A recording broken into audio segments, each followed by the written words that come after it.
자, 좌우 옆에 계신 분하고 이렇게 고백하겠습니다. 믿음의 말을 하는 성도가 되겠습니다. 할렐루야. 자, 저를 보세요. 여러분, 집을 지어 보신 분이 계시죠? 저도 사택을 처음 목회 나가서 져본 적이 있습니다. 그냥 단순하게 집 짓는 거를, 일꾼들이 하는 거를 보고 구경만 한 게 아니라 직접 페인트 칠도 칠하고 또 여러 재료들을 가지고 작업을 같이 하면서 사택을 지은 적이 있습니다. 집을 짓는 재료는 다양합니다. 나무, 돌, 황토, 또 벽돌, 철근, 콘크리트 이런 것들로 집을 짓습니다. 그러면 인생의 집은 무엇로 지을까요?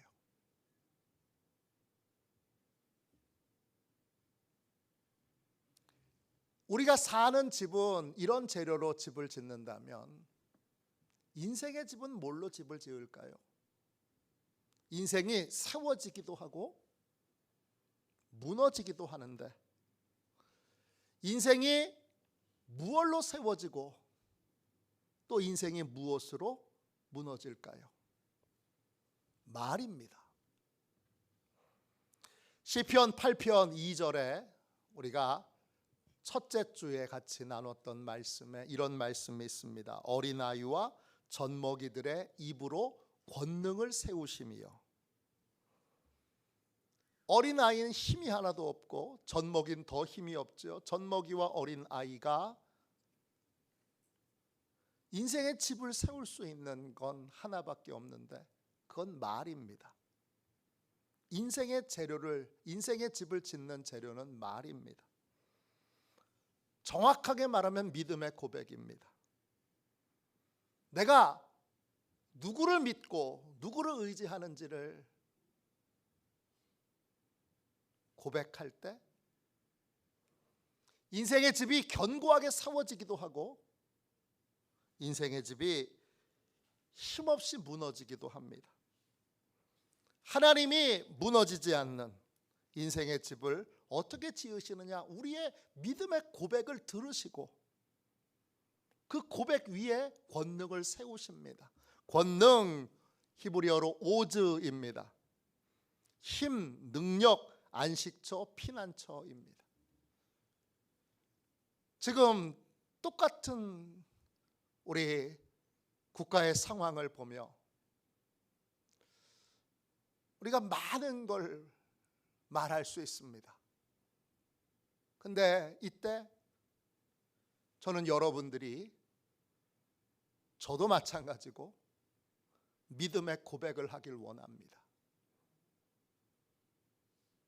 이 절망스러운 여러 상황에서 정치는 바닥에 바닥을 가고 있고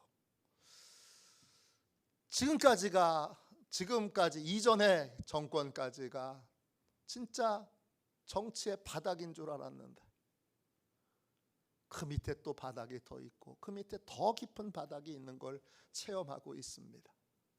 정치, 경제, 사회, 문화 다 그런데 이때 중요한 건 그걸 보고 하나님을 믿고 의지하여 믿음의 고백을 할 수 있는 사람이냐 아니냐가 결국 하나님의 권능이 임하는 인생이 되느냐, 하나님의 능력이 임하는 인생이 되느냐, 하나님이 안식처와 피난처를, 그 오즈라는 말이 힘, 능력, 안식처, 피난처 이런 뜻이니까 믿음의 고백을 하느냐 하지 못하느냐에 따라서 힘을 공급받느냐, 하나님의 보호를 공급받느냐, 그렇지 못하느냐를 결정하게 됩니다. 임원 교육 세 번째 시간입니다. 교회도 마찬가지입니다. 교회가 세워지느냐 세워지지 않느냐, 결국 다 따져보면 하나입니다. 말입니다. 어떤 말을 하느냐에 따라서 교회가 세워지느냐 무너지느냐. 누구의 말이 교회 안에서 힘이 있을까요? 임원들의 말이죠. 중직자들의 말이죠. 담임 목사의 말이 제일 크고, 그 다음에는 장로님의 말씀이, 그 다음에는 권사님의 말씀이, 속장님의 말씀이, 또 우리 집사님의 말씀이, 또 우리 열심으로 일하는 청년들의 말씀이, 이게 여러분 어떤 말이냐, 이게 따라서 교회가 세워지기도 하고 무너지기도 하는 겁니다. 베드로가 주는 그리스도시요 살아계신 하나님의 아들입니다 고백했어요. 그러자 주님이 뭐라고 말씀하셨냐면 이 반석 위에 내 교회를 세우리라 그러셨어요. 인생의 집도 말 위에 세워진 것처럼 교회도 말 위에 세워졌어요. 그리고 뭐라고 말씀하셨냐면 그 믿음의 고백 위에 세워진 교회는 음부의 권세가 이기지 못한다. 지옥의 권세가 삼키지 못하는 교회는 한 가지 분명한 특징이 있는데, 성도들이 믿음의 고백을 하는 사람들입니다. 말은 정직한 말과 또 거짓된 말이 있지요. 믿음의 고백은 정직한 말입니다. 진실한 말입니다. 그런데 내 생각에 기초해서, 내 판단에 기초해서 하는 말은 정직한 말이긴 하지만 믿음의 말은 아닙니다. 반대로 진짜 믿음의 말은 뭐냐? 진짜 믿음의 말은 현실을 그냥 보는 대로 말하는 거, 이건 믿음의 말이 아닙니다. 이 눈에 보여지는 부정적인, 고통스러운, 아픈 그러한 현실에 대하여 하나님은 안 죽으셨잖아요. 살아계시잖아요. 그리고 지금 생생하게 살아서 일하고 계시잖아요. 현실을 정확하게 보되 하나님의 약속을 붙들고 그 약속에 근거해서 말하는 것, 그게 바로 믿음의 말입니다. 믿음의 말이 아닌 건 이런 거예요. 아유, 우리 농촌교회인데, 아유, 젊은이들 다 떠나가는데, 아유, 여기 계속 사람들이 나가기만 하고 들어오지는 않는데. 이게 사실일 수 있어요. 그러나 믿음의 말은 아니에요. 현실을 일깨워주는 말은 여러분 그 내용이 정직한 말일수록 부정적인 말일 경우가 많아요. 지금 이 사회와 우리 이 국가에 대해서 정직하게 말하면 여기서 소망이 있는 말을 할 게 뭐가 있어요? 그러니까 정직한 말은 인생을 무너뜨리는 말인 거예요. 소망이 넘치는 상황에서는 정직한 말이 효과가 있지만, 그렇지 않은 상황에서는 정직한 말은 다 인생을 무너뜨리는 말이고 가정을 파괴하는 말이에요. 남편이 말해요. 내가 틀린 말했어? 아내가 말해요. 당신 그렇잖아. 보고 정직하게 하는 말이에요. 그런데 그 말이 부부관계를 무너뜨려요. 또 가정을 파괴해요. 애들은 절망에 빠져요. 왜? 그 안에는 믿음과 소망이 없으니까. 우리가 해야 되는 말은 정직한 말에서 멈추면 안 돼요. 정직한 말에서 멈추면 우리는 절망에 허덕일 수밖에 없어요. 믿음의 말은 뭐예요? 그럼에도 불구하고 하나님이 한 교회가 여러분 영적으로 건강에 서면 그 교회에 의대받기 위해서 사방으로부터 사람들이 몰려오게 될 줄로 믿습니다. 지역을 살리는 교회가 있습니다. 농촌 교회에도 교회 주변에 있는 사는 사람보다 주일날 교회 나오는 사람이 몇 배 더 많은 교회가 있습니다. 우리나라에만 있는 게 아니라 미국에도 있고 전 세계 어디나 다 있습니다. 이런데 현실적인 말이 아니라 믿음의 말을 할 수 있느냐 없느냐, 이게 여러분 교회를 살릴 수 있느냐 교회를 살리지 못하느냐, 가정을 살릴 수 있느냐 살리지 못하느냐, 오직 믿음의 고백을 할 수 있느냐 없느냐에 달려 있습니다. 믿음의 고백을 할 수 있는 저와 여러분이 되시기를 주님의 이름으로 축원합니다. 우리가 믿음의 고백만 할 수 있으면 우리가 힘이 없는 거, 능력이 없는 거, 우리의 상황이 어려운 거 아무 문제가 되지 않습니다. 다윗을 보십시오. 골리앗 앞에서 믿음의 고백을 하니까 하나님이 다윗의 장점을 알려주시고 골리앗의 약점을 알려주시고 그리고 필요한 모든 것들을 공급해 주시잖아요. 오늘 본문 말씀도 같은 내용이에요. 오늘은 12명의 정탐꾼을 보내서 그 정탐꾼들이 돌아와서 어떤 보고를 했는지를 우리에게 설명해 주고 있는 귀한 말씀이에요. 우리가 앞부분을 읽었지만 민수기 13장의 뒷부분을 읽었지만 앞부분부터 한번 살펴볼게요. 1절부터 3절까지 보세요. 12명의 정탐꾼을 보내는데 그 정탐꾼들은 다 어떤 사람들이에요? 2절 보세요. 하나님이 정탐꾼을 보내라고 명령해서 정탐꾼을 보낸 거예요. 모세가 하고 싶어서 한 게 아니라 하나님이 하라고 하셔서 하신 건데, 정탐꾼을 보낼 때 2절 보세요. 각 지파의 지휘관들을 보냅니다. 지휘관 나시예요. 지도자, 통치자, 귀족 이런 뜻이에요. 각 지파의 지파장이든지 아니면 차기로 지파장이 될 젊은 지도자를 보낸 거예요. 3절 보세요. 그들은 이스라엘 자손의 수령된 사람들이에요. 수령 로쉬예요. 대장이에요. 대장. 12명의 정탐꾼을 그냥 보낸 게 아니라 그 각 지파에서 가장 빼어나고 가장 뛰어나고 가장 훌륭한 사람을 뽑아서 보낸 거예요.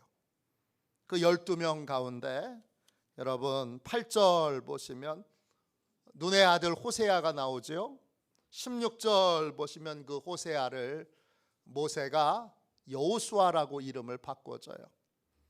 호세아는 구원하신다 이런 뜻이고, 여호수아는 하나님이 구원하신다 이런 뜻이에요. 결국 따져보면 같은 의미예요. 그들이 17절부터 20절까지 보세요. 그들이 그 땅에 왜 갔어요? 18절에 정탐하러 갔어요. 어떤 정탐을 해요? 그 땅의 거민이 강한지 약한지, 숫자가 많은지 적은지, 19절에 그 땅이 좋은지 나쁜지, 또 20절에 그 땅이 비옥한지 아닌지, 또 그 땅의 나무들이 물이 충만한 좋은 나무인지 아니면 메마른 나무인지, 이런 것들을 탐지하러 간 거예요. 담대하라 그러셨어요. 용기 있게 힘 있게 정탐하러 갔다 와라. 하나님이 지켜주실 테니까. 가서 잡힐까 봐 겁먹지 말고, 가서 들통날까 봐 겁먹지 말고, 가서 담대하게 정탐하고 와라. 이렇게 보냈습니다. 21절부터 24절까지 보세요. 그들이 정탐을 하러 갑니다. 가서 헤브론이라는 곳에 가게 돼요. 22절에 그 헤브론은 아낙 자손이 살고 있어요. 아낙 자손은 거인 족속이에요. 그 거인 족속 가운데 아주 유명한 세 형제가 있어요. 아히만, 세세, 달메예요. 아히만은 선물 같은 형제라는 뜻이에요. 세세는 하얗다, 고귀하다 이런 뜻이고, 달매는 산등성이, 밭고랑 이런 뜻이에요. 피부가 많이 거칠었나 봐요. 세세는 피부가 하얗고 매끈한데, 달매는 피부가 거친 그러한 거인이에요. 거인도 그냥 거인이 아니라 다 모양이 달라요. 이 거인들을 보고 왔어요. 그 다음에 23절에 에스골 골짜기에 가서는 포도를 따요. 에스콜이라는 건 포도 굴락지라는 뜻이에요. 포도가 많이 자라는 지역이라는 거예요. 거기에서 포도를 따고 그 포도 딴 곳을 이스라엘이 새로운 이름을 지어준 거예요. 그게 에스골이에요. 그리고 나선 40일 동안을 열심히 한 달 보름 정도를 정탐을 하고 돌아왔어요. 그리고 26절 보세요. 그들이 가데스에 이르러서 모세와 아론과 온 이스라엘 백성들 앞에서 보고를 해요. 자, 뭐라고 보고합니까? 27절에 그 땅은 과연 하나님이 말씀하신 대로 젖과 꿀이 흐르는 땅입니다. 그곳의 과일을 보십시오. 과일의 크기가 달라요. 와, 이스라엘 백성들이 신이 났어요. 보고가 거기서 딱 끝나면 참 좋았을 텐데 28절 보세요. 하나님의 말씀대로 그 땅이 정말 젖과 꿀이 흐르는 땅입니다. 과일을 한번 보십시오. 하나님의 말씀대로 전하면 끝나는데 그러지 않고 28절부터 보시면 자기의 생각을 덧붙입니다. 정직한 말을 하는 거예요. 그러나 내가 보기에 그 땅에 있는 사람들은 강하고 그 성읍은 견고하고 또 굉장히 클 뿐만 아니라 내가 거기서 거인 족속, 아낙 족속을 봤는데 그 사람들 정말 어마어마합니다. 그리고는 남방에는 누가 살고 산악 지역엔 누가 살고 해변가에는 누가 사는지를 설명합니다. 그렇게 설명할 때 갈렙이 나서서 말합니다.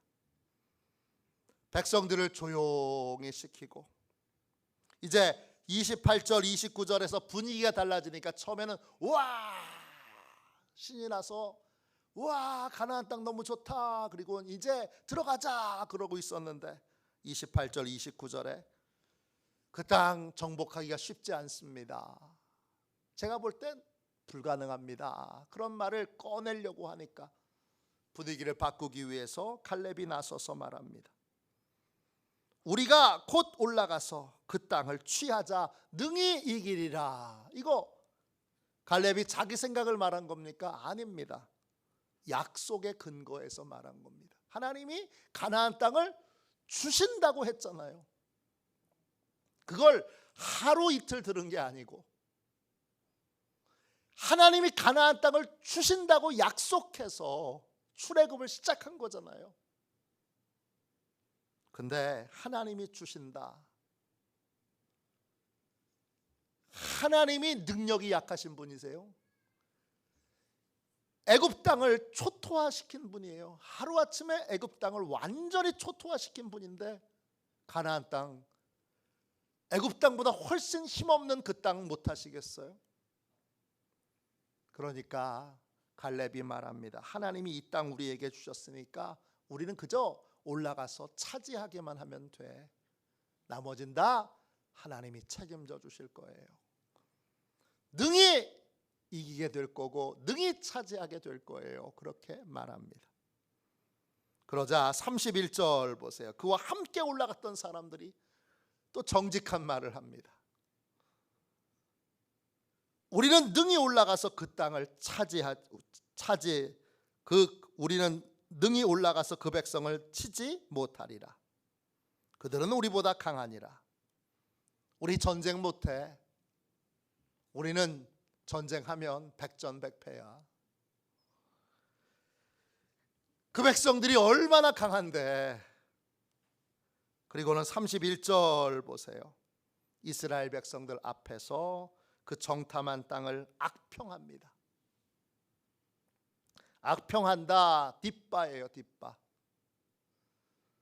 악평한다, 회방하다, 중상하다, 비방하다 이런 뜻만 있는 게 아니라 여러분 속삭이든 말하다 이런 뜻이 있어요.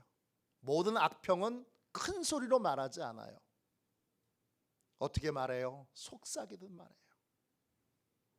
내가 얼마 전에 들었는데 그거예요. 내가 얼마 전에 봤는데 그거예요. 이렇게 속삭이듯 말하는 게 악평하는 거예요. 악평의 내용을 볼까요? 우리가 두루 다니며 정탐한 땅은 거주민을 삼키는 땅이요. 아칼이에요. 먹다, 삼키다, 그 다음에 완전히 소비시키다 이런 뜻이에요. 그 땅은 사람을 삼키는 땅이에요. 가면 다 살아서 못 돌아오고 다 죽어요. 또 거기서 본 백성들은 심히 장대한 사람들이에요. 네피림 후손이에요. 안악자손이에요. 안악자손 몇 명 안 되는데 안악자손 가운데 대표적인 형제 3명 중에 한두 명을 봤을 텐데 마치 가나안 족속 전체가 다 안악자손인 것처럼 그렇게 과장해서 말하고 우리는 그 사람들에 비하면 메뚜기 같은 사람들이고 그들이 보기에도 우리는 메뚜기처럼 보일 거다. 전쟁은 해봐도 승리할 가능성은 1도 없다 합니다. 지금 믿음의 말과 그 다음에 사실로서의 정직한 말이 충돌합니다. 그리고 그 정직한 말은 좀 지나서 뭘로 바뀌어요? 과장된 말로 바뀌고 부정적인 말로 바뀌고 그리고 안 돼, 못해, 할 수 없어 이렇게 하나님의 뜻을 거역하는 말로 결론을 내립니다. 이렇게 말할 때 정직하다고 하는 말로 정직한 말로 시작했지만 정직한 말은 곧 과장하는 말로 그 다음에 부정적인 말로 그리고 부정적인 결론으로 이어지게 되는데 이렇게 말하게 될 때 여러분 교회는 무너지게 됩니다. 믿음의 말을 할 때에 교회는 세워지고 이렇게 부정적인 말 정직한 말로 시작했지만 결국은 부정적인 결론에 이르게 하는 이 말에 빠져 있게 될 때 교회도 가정도 인생도 무너지게 됩니다. 14장 가보세요. 14장의 1절 보세요. 분위기가 완전히 바뀌죠. 온 회중이 통곡합니다. 그리고 2절 보세요. 모세와 아론을 원망합니다. 왜 여기까지 우리를 끌고 왔냐? 우리를 뭐하러 여기까지 끌고 와서 여기서 우리를 죽이려고 하느냐? 차라리 광야에서 죽었더라면 차라리 하나님이 칼로 그냥 찔러 죽이시지 왜 여기까지 우리를 끌고 와서 여기서 죽게 하느냐? 차라리 애굽으로 돌아가는 게 낫지 않겠냐? 그리고는 모세와 아론을 제외하고 제쳐놓고 애굽으로 돌아갈 지휘관을 새로 세우려고 합니다. 엉망진창이 됩니다. 여러분 9절 14장 9절 보세요.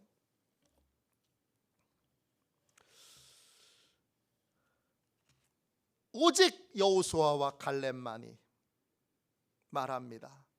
하나님을 거역하지 말아라. 이 백성 두려워하지 말아라. 그들은 우리의 먹이라. 그들의 보호자는 그들에게서 떠났고 여호와는 우리와 함께 하시느니라. 그들을 두려워하지 말라 합니다. 그런데 그렇게 믿음의 말을 하는 사람을 10절에 온 회중이 돌로 쳐 죽이려고 합니다. 뭐가 이긴 거예요? 네, 정직한 말, 부정적인 말, 과장된 말, 부정적인 결론이 이긴 거예요. 교회에, 이 믿음의 공동체에 뭐가 사라지게 된 거예요? 믿음의 고백이 사라지게 된 거예요. 그 결과 어떻게 되죠? 20세 이상 된 남자들은 다 광야에서 죽고 가나안 땅에 들어가지 못합니다. 하나님이 주시겠다고 약속하신 복과 은혜를 정직한 말, 부정적인 말, 과장된 말, 그리고 부정적인 결론으로 이었던 이 말, 이 사실로서의 말, 이 말만 뱉고 믿음의 말을, 믿음의 고백을 하지 못한 이 백성들이 마땅히 하나님께 받아야 될 복과 은혜를 받지 못하고 가나안 땅에 들어가기 위해서 출애굽을 시작했는데 그 출애굽의 그 목적을, 마땅히 받아야 될 복을 받아 누리지 못하게 됩니다. 교회에서 중직이 해야 되는 가장 중요한 일은 일을 잘하는 게 아닙니다. 뭐를 잘해야 되는 거예요? 말을 잘해야 되는 거예요. 어떤 말을 잘해야 되는 거예요? 사실로서, 내가 보는 사실로서의 말이 아닌 하나님의 약속에 기초한 믿음의 고백을 할 수 있어야 되는 거예요. 다윗처럼 믿음의 고백을 하는 사람이 있어야 되고, 또 모세처럼 믿음의 고백을 하는 사람이 있어야 됩니다. 믿음의 고백을 할 수 있느냐 없느냐, 이게 교회가 나로 인해서 세워지느냐 세워지지 못하느냐를 결정합니다. 중직이 해야 되는 가장 중요한 일은 일을 잘하는 게 아니에요. 목사도 마찬가지예요. 목사가 유능하다는 건 일을 잘해서 유능한 게 아니에요. 뭘 할 수 있는 사람이 유능한 거예요? 믿음의 고백을 할 수 있는 사람이 유능한 거예요.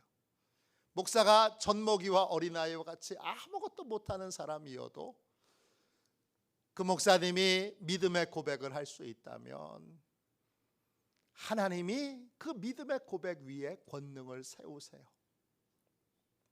그런데 능력이 많고 재주도 많고 실력도 있어도 사실로서의 말만 할 줄 알고 믿음의 고백을 할 수 없다면 그 지도자를 통해서는 권능이 세워지지 않아요.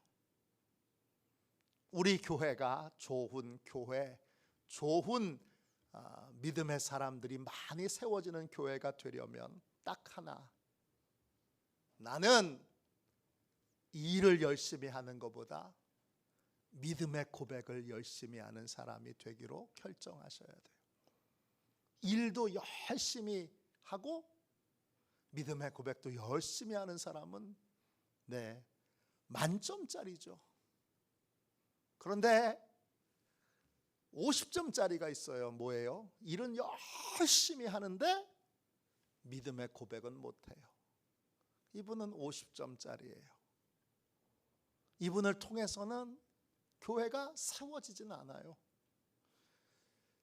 최선을 다한다면 겨우겨우 유지는 될지 몰라요. 그런데 그것도 오래 못 가죠. 왜? 사실로서의 정직한 말은 반드시 부정적인 말로, 과장된 말로, 그 다음에 부정적인 결론으로 반드시 이어질 것이기 때문이에요. 좋은 교회, 좋은 믿음의 일꾼, 중직은 다른 것보다 믿음의 고백을 할 줄 알아야 돼요. 제가 부산에서 목회할 때 총동원 전도주의를 했어요. 그 총동원 전도주일 프로그램이 여러 가지가 있는데 제가 했던 건 해피데이라고 하는 프로그램이에요. 총동원 전도주일 전에 이제 몇 주 동안 한 번씩 만나는 거예요. 조그마한 선물을 주면서 한 번씩 만나는 거예요. 이번 주에는 수세미를 줬어요. 그럼 수세미를 가지고 가서 처음에는 이제 전도 대상자를 정하고 작정 기도를 하고 매일 기도하면서 기도가 어느 정도 무르익었을 때 선물을 들고 찾아가서 첫 번째 선물 주는 거예요. 그 다음 주에 또 찾아가서 두 번째 선물 주는 거예요. 세 번째 또 찾아가서 세 번째 선물 주고, 그 다음에 이제 언제 오시라 이렇게 합니다. 그렇게 해피데이를 했는데 굉장히 많이 왔어요. 예배당이 꽉 찰 뿐만 아니라 또 2부, 3부 다 꽉꽉 차가지고 정말 아름다운 예배를 잘 드렸어요. 그리고 나서 평가회를 하게 됐어요. 근데 한 장로님이 그런 고백을 했어요. 돈을 이렇게 많이 들여서 일회성 행사를 하는 게 옳은 거냐? 돈을 그렇게 많이 들여서 이 선물을 3번씩이나 줘야 되니까 돈이 많이 들었죠. 그건 사실이에요. 그래서 돈을 많이 써서 이 일회성 행사를 하는 게 옳으냐, 그렇게 질문을 하셨어요. 제가 설명을 잘 드렸는데 중요한 건 뭐냐, 그 다음부터는 해피데이를 못했어요. 그 교회에서 단 한 번도 못했어요. 왜? 그분이 일회성 행사라고 못 박아서. 근데 여러분 잘 생각해 보세요. 그 교회가 역사가, 여러분 그 교회도 한국전쟁 때 세워진 교회니까 제법 꽤 역사가 긴 교회예요. 근데 그 교회에서 그렇게 총동원 주일이 성공적이었던 적이 한 번도 없어요. 총동원 전도주의를 매년 했는데 많이 해야 10명 오고 15명 오고 그랬어요. 그런데 그 해피데이 때 정말 꽉 들이차게 왔어요. 그리고 한 번 왔던 사람이 한 번만 오겠어요? 계속 오지요. 또 오지요. 또 교회를 나가야 되고 또 신앙생활을 하기로 결정하면 나갔던 교회에 오게 되어 있어요. 말이, 그분이 했던 말이 틀린 말은 아니에요. 일회성 행사가였어요. 사실의 말이에요. 근데 믿음의 말은 아니었죠. 목사는 그 한 번 성도가, 한 번 믿지 않는 사람이 교회에 나오도록 하기 위해 애를 끌며 몇 달에 걸쳐서 기도하며 금식하며 그렇게 한 번만 나오게, 한 번 나온 사람 2번 나오게 되니까 그렇게 한 번만 나오게 그렇게 마음을 쏟고 했는데 정말 아무것도 안 하셨던 분이, 한 명도 못 데려오신 분이 일회성 행사에 이렇게 돈을 많이 쓰는 게 옳으냐. 제가 지금까지 그 말을 기억하고 있잖아요. 이게 사실로서의 말이에요. 이 사실로서의 말 한마디가 모든 노력과 모든 수고를 와장창창 다 무너뜨립니다. 믿음의 말을 중직은 할 수 있어야 합니다. 우리 화도시온 교회가 이렇게 든든히 평안 가운데 계속 서가는 이유는 믿음의 말을, 믿음의 고백을 하는 분들이 있기 때문이에요. 믿음의 고백을 하는 중직들이 계속 든든하게 자리를 지키고 사실로서의 말, 부정적으로 그러는 그 사실로서의 말을 계속 이기고 있으니까 여러분 이렇게 계속 믿음으로 성장하고 있는 거예요. 이젠 우리 모두가 다 이 믿음의 말을 고백하고 믿음의 말을 써서 우리의 연약함에도 불구하고 모자람에도 불구하고 하나님이 우리의 입술에 이 고백을 들으시고 권능을 세우시는, 그렇게 든든하게 교회를 세워가는 언어를, 가정을 세워가는 언어를, 또 믿음의 축복된 인생을 세워가는 언어를 잘 사용할 줄 아는 저와 여러분이 되시기를 주님의 이름으로 축원합니다.